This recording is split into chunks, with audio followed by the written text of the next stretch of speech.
Do need fresh air coming through. Yeah. Because if you don't, you will notice it. Sometimes wake up with like sore throats and stuff. And you're like, oh, this air just isn't clean. It's nice to know you've got like clean air circulating. It just smells a lot fresher. Feels better on your breathing, 100%. With my partner, she's got asthma, so it actually made her breathing quite hard when she came into this particular room.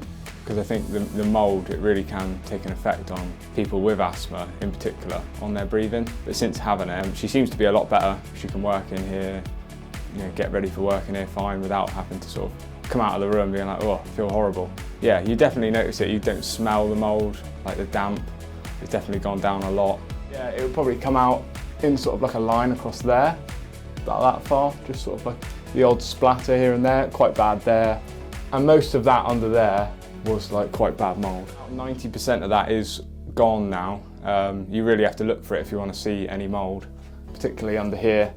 There's no mould there at all, so that's 100% gone.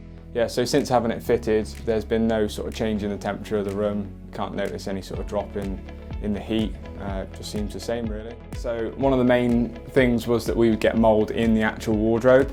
It's got rid of the mould completely. There's not even a trace of it, really, because if there was, you would see it on something white like that. And even though there's a lot of clothes in the wardrobe as well, it seems to still be getting the air into it, which is good. So this unit is particularly great because with a room this size, it actually changes the air every hour. It would change it once every hour. I think it's around £5 per year, so it's very cost efficient. If you had something like a dehumidifier on all the time, that would be costing you a lot of money. So it does save you money in that sense as well. And it looks a lot nicer than having a dehumidifier sat in the middle of a room. It's quite subtle.